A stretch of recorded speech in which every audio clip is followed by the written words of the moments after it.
Chapter 5 of Frankenstein by Mary Shelley. It was on a dreary night of November that I beheld the accomplishment of my toils.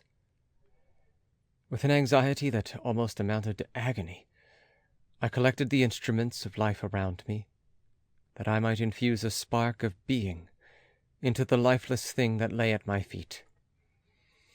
It was already 1 in the morning. The rain pattered dismally against the panes, and my candle was nearly burnt out, when by the glimmer of the half-extinguished light I saw the dull, yellow eye of the creature open. It breathed hard, and a convulsive motion agitated its limbs. How can I describe my emotions at this catastrophe? Or how delineate the wretch whom with such infinite pains and care I had endeavoured to form? His limbs were in proportion, and I had selected his features as beautiful. Beautiful! Great God! His yellow skin scarcely covered the work of muscles and arteries beneath. His hair was of a lustrous black and flowing, his teeth of a pearly whiteness, but these luxuriances only formed a more horrid contrast with his watery eyes, that almost seemed of the same colour as the dun-white sockets in which they were set, his shriveled complexion and straight black lips.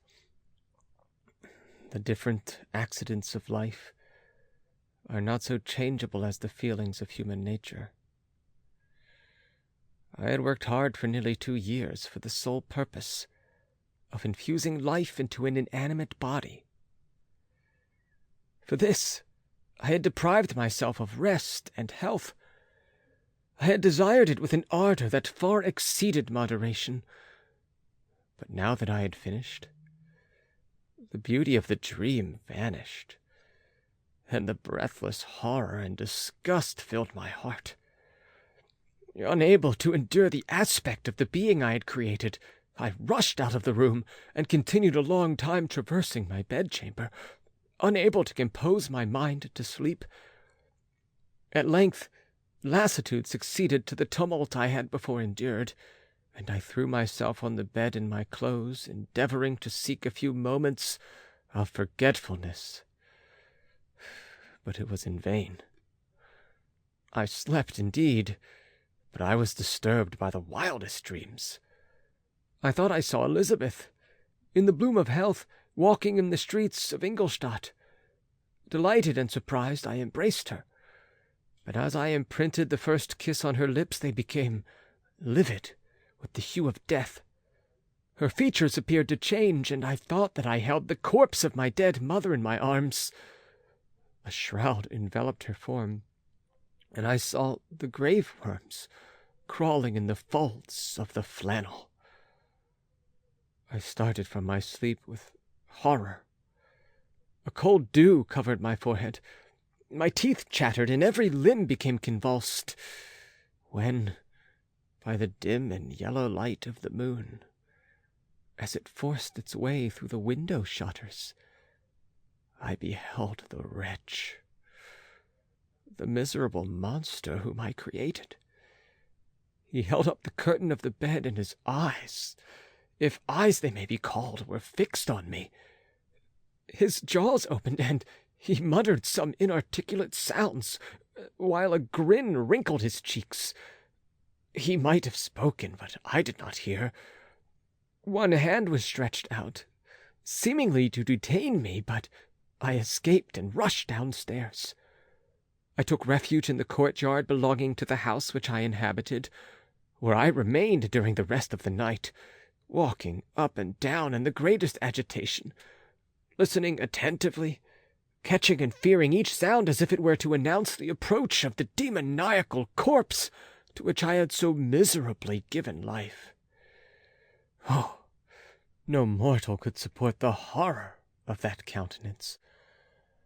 A mummy again endued with animation could not be so hideous as that wretch. I gazed on him while unfinished. He was ugly then, but when those muscles and joints were rendered capable of motion, it became a thing such as even Dante could not have conceived. I passed the night wretchedly. Sometimes my pulse beat so quickly and hardly that I felt the palpitation of every artery. At others, I nearly sank to the ground through languor and extreme weakness. Mingled with this horror, I felt the bitterness of disappointment. Dreams that had been my food and pleasant rest for so long a space were now become a hell to me, and the change was so rapid, the overthrow so complete. Morning, dismal and wet, at length dawned, and discovered to my sleepless and aching eyes the church of Ingolstadt, its white steeple and clock which indicated the 6th hour.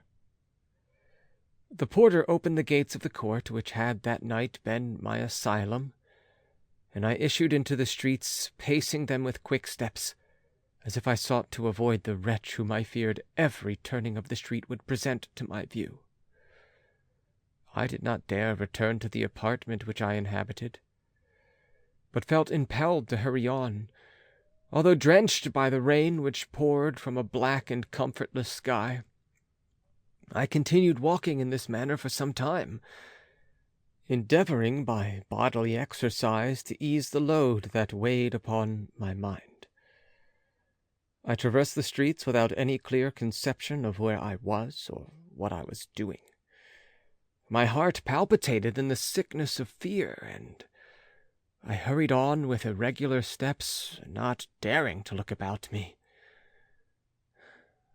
Like one who on a lonely road doth walk in fear and dread, and having once turned round walks on, and turns no more his head, because he knows a frightful fiend doth close behind him tread. Continuing thus, I came at length opposite to the inn at which the various diligences and carriages usually stopped. Here I paused. I knew not why, but I remained some minutes with my eyes fixed on a coach that was coming toward me from the other end of the street. As it drew nearer, I observed that it was the Swiss diligence. It stopped just where I was standing, and on the door being opened I perceived Henry Clerval, who on seeing me instantly sprung out. "My dear Frankenstein," exclaimed he, "how glad I am to see you! How fortunate that you should be here at the very moment of my alighting!" Nothing could equal my delight on seeing Clerval. His presence brought back to my thoughts my father, Elizabeth, and all those scenes of home so dear to my recollection. I grasped his hand, and in a moment forgot my horror and misfortune. I felt suddenly, and for the first time during many months, calm and serene joy. I welcomed my friend, therefore, in the most cordial manner, and we walked toward my college. Clerval continued talking for some time about our mutual friends and his own good fortune in being permitted to come to Ingolstadt. "You may easily believe," said he, "how great was the difficulty to persuade my father that all necessary knowledge was not comprised in the noble art of bookkeeping.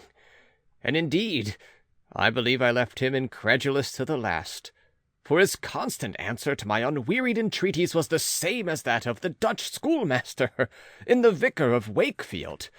'I have 10,000 florins a year without Greek. I eat heartily without Greek.' But his affection for me at length overcame his dislike of learning, and he has permitted me to undertake a voyage of discovery to the land of knowledge." "It gives me the greatest delight to see you. But tell me how you left my father, brothers, and Elizabeth." "Very well, and very happy, only a little uneasy that they hear from you so seldom. By the by, I mean to lecture you a little upon their account. But, my dear Frankenstein," continued he, stopping short and gazing full in my face, "I did not before remark how very ill you appear, so thin and pale. You look as if you had been watching for several nights." "You have guessed right. I have lately been so deeply engaged in one occupation that I have not allowed myself sufficient rest, as you see. But I sincerely hope, that all these employments are now at an end, and that I am at length free." I trembled excessively. I could not endure to think of, and far less to allude to, the occurrences of the preceding night. I walked with a quick pace, and we soon arrived at my college. I then reflected, and the thought made me shiver, that the creature whom I had left in my apartment might still be there, alive, and walking about. I dreaded to behold this monster, but I feared still more that Henry should see him. Entreating him, therefore, to remain a few minutes at the bottom of the stairs, I darted up toward my own room. My hand was already on the lock of the door before I recollected myself. I then paused, and a cold shivering came over me. I threw the door forcibly open, as children are accustomed to do when they expect a spectre to stand in waiting for them on the other side. But nothing appeared. I stepped fearfully in. The apartment was empty, and my bedroom was also freed from its hideous guest. I could hardly believe that so great a good fortune could have befallen me, but when I became assured that my enemy had indeed fled, I clapped my hands for joy, and ran down to Clairvaux. We ascended into my room, and the servant presently brought breakfast, but I was unable to contain myself. It was not only joy that possessed me. I felt my flesh tingle with excess of sensitiveness, and my pulse beat rapidly. I was unable to remain for a single instant in the same place. I jumped over the chairs, clapped my hands, and laughed aloud. Clerval at first attributed my unusual spirits to joy on his arrival, but when he observed me more attentively, he saw a wildness in my eyes for which he could not account, and my loud, unrestrained, heartless laughter frightened and astonished him. "My dear Victor," cried he, "what, for God's sake, is the matter? Do not laugh in that manner. How ill you are! What is the cause of all this?"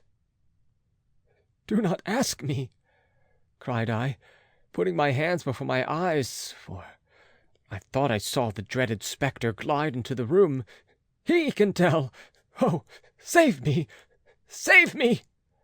I imagined that the monster seized me. I struggled furiously and fell down in a fit.